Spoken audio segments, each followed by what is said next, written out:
Dude, we got the Battle of Anchorage. How cool is that? If you had asked me a couple years ago, what's something that we definitely won't see in the Fallout show once it premieres? The first thing that I would have said is the Battle of Anchorage. There's no way, there's no reason that we get the Battle of Anchorage in the Fallout show. Why would they adapt that? Well, they found a reason to adapt it, and it was pretty sick. Also, we got some really interesting stuff with Deathclaw being deployed at the Battle of Anchorage. Let's talk about this, because there's a lot to talk about here. Dude, okay, the Battle of Anchorage. It's great to see something besides the T-60. We didn't get the T-51B, which, if I recall, is definitely deployed in the Battle of Anchorage. If the Broken Steel DLC, I'm pretty sure the T-51B is there. But still, it's awesome to see something besides the T-60. We got the T-45 with all of its problems and everything. By the way, Juice had talked about this in one of his videos. But it's really cool that, like, we have the old school version of power armor that we got in, like, Fallout 3, Fallout New Vegas. And then we have the new version that we got in Fallout 4. It's 76, all that. So the new version is like an exoskeleton, much more like what a power armor should be, essentially. And then it's kind of just regular powered armor that you would wear in the older games. It's cool that, like, the T-45 is like this almost hybrid. Like, he points out that, like, the arms don't reach down as far past the knees like they do in the T-60. So if it's an older armor, you know, it's with all its flaws and everything, it makes sense that they would design it in that way. You know, they learned a lot as they would deploy this armor and as they improved it over time and stuff. So it's just really cool that they kind of integrated it into what we experienced in the games and had, you know, the new versions improve things and become more of an exoskeleton as opposed to what the old armor was. But yeah, so the T-45 sucks, apparently, in this version of the Fallout world. Okay, dude, Deathclaws in Anchorage. That's pretty nutty. I'm not entirely sure how I feel about seeing them here. Canonically, timeline-wise, you know, it technically works. But as far as we know, they're still in testing. They've never been deployed. But that being said, in my opinion, if the change isn't too egregious, like to where it's disrespecting the fans and that pour through all the lore and like spend time learning about the wider world and all that kind of shit, and if it makes for a better story, you won't find me bitching about it. You know, if they make small changes for an adaptation, that you shouldn't find me complaining because it's better for this version of the story. Like, I totally understand why you would do something like that. So far, it doesn't really bother me. You know, there's Deathclaws in Anchorage. They were finished testing, or as part of their testing, maybe. That's kind of a spin you could put on it. That would make sense. As part of their testing, they were deployed to Anchorage to, you know, to have them face down the Reds, which seems like in the show, at least, they're very effective. But yeah, super cool to see the Battle of Anchorage. Super interesting that they decided to, you know, integrate the Deathclaw into the lore of the battle here. Interested to see where that goes, but great cold opening for the show, for sure. But moving on to the modern timeline here, I'm a big fan of them adding the giant Sunset Sarsaparilla bottle to the bottling plant. There's so many things about the bottling plant here that are different, just like, you know, the shape of the building and everything. Doesn't matter. I'm glad they kept that one defining feature, you know, of it. It's also in a very different location. If I remember correctly, correct me if I'm wrong, in the game, it was like down by New Vegas. It was down by the Strip, maybe outside Freeside or something like that. So yeah, different location, different kind of building, but that kind of shit doesn't really matter, right? They kept the defining feature of the building, and I appreciate that.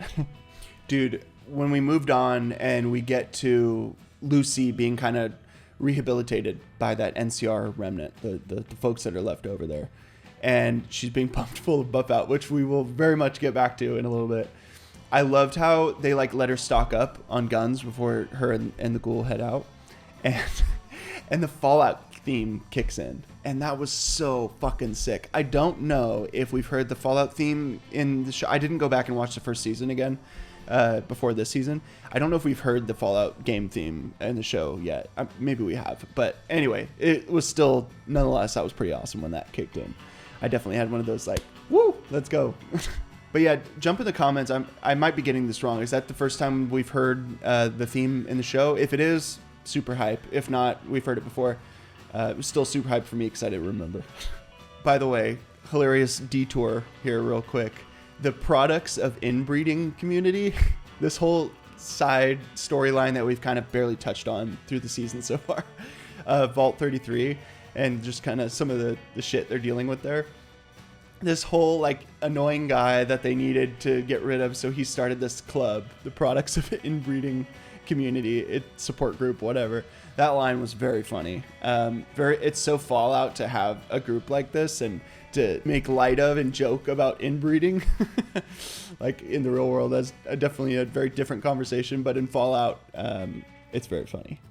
Looks like Lucy got herself a little buff out addiction, but don't be ashamed, Luce. We've all been there before, okay? It's okay. I've been there before. We've all been there before. But yeah, once again, a well-integrated game reference. This one's obviously really small. It's just like a game mechanic. But, getting addicted to chems is a very, essential piece of playing a Fallout game.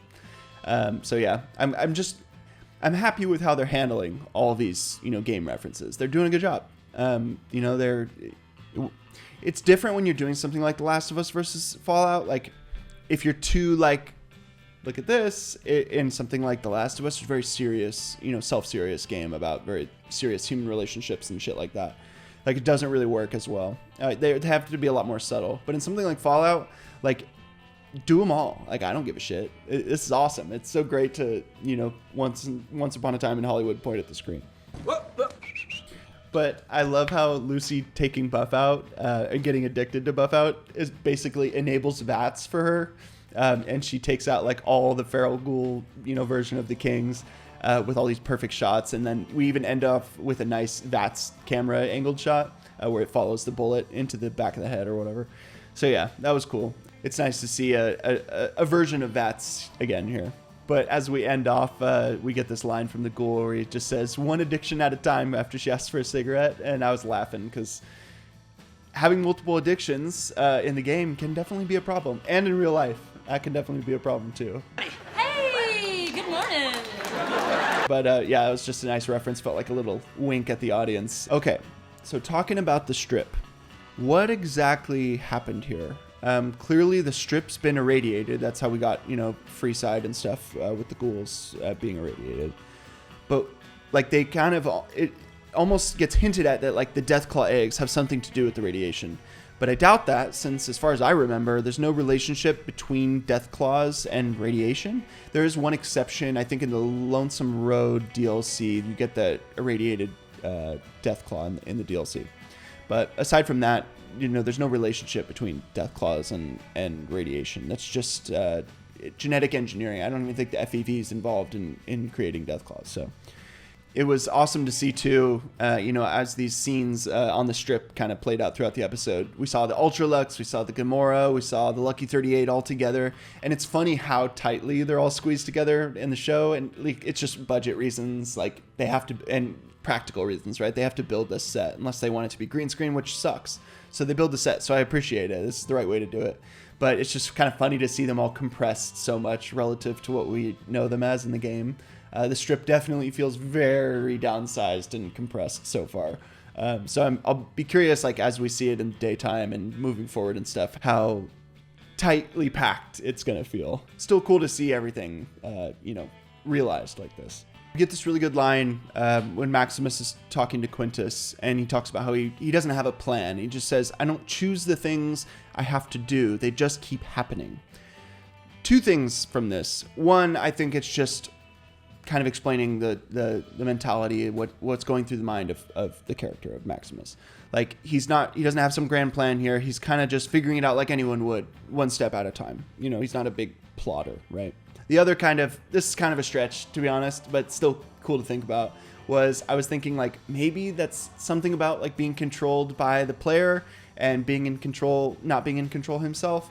I had mentioned the whole like, the ghoul is the player character theory that I've had in the last couple videos I did.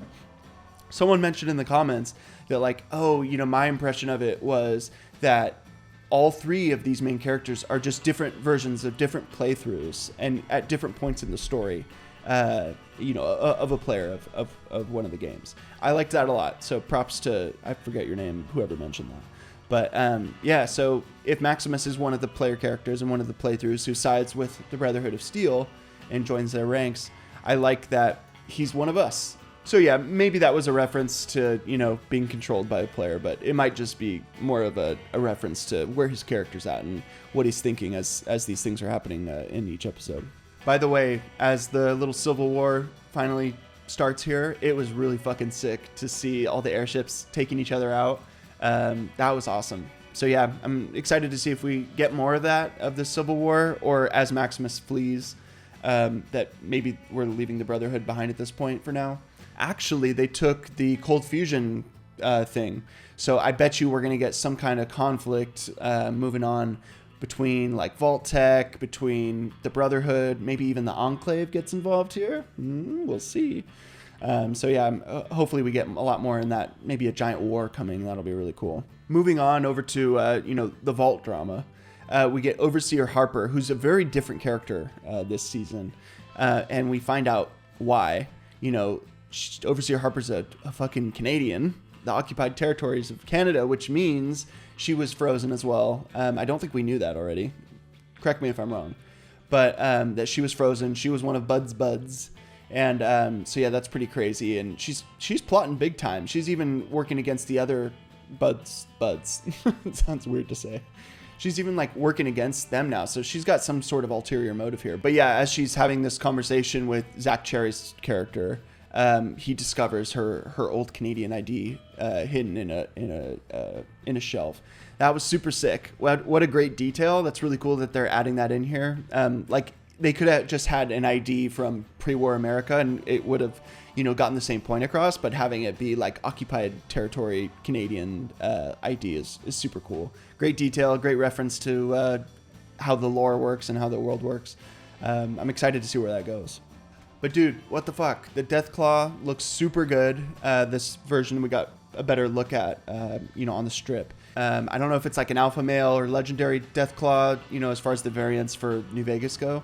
I don't know, let me know what you think. It might just be a regular Deathclaw. Yeah, dude, another great episode of the show. I'm loving it so far. I'm liking where they're taking it. Each episode's getting better and better. We're getting more and more lore snippets and references to the games and what we've known before and stuff. It's just cool to see it realized like this, especially like the Battle of Anchorage, shit like that. So cool. I'm loving it. I hope you are too. If you are, tell me what you're thinking of these last few episodes in the comments. Thanks for tuning in. I'm excited to keep, following this show and doing this every week. Like and subscribe if you think I've earned it. I'd really appreciate that. I love doing this. I want to keep growing the channel and all that stuff. So thank you very much. I appreciate your time. I know it's valuable. Thanks for tuning in. I will see you next week. Bye.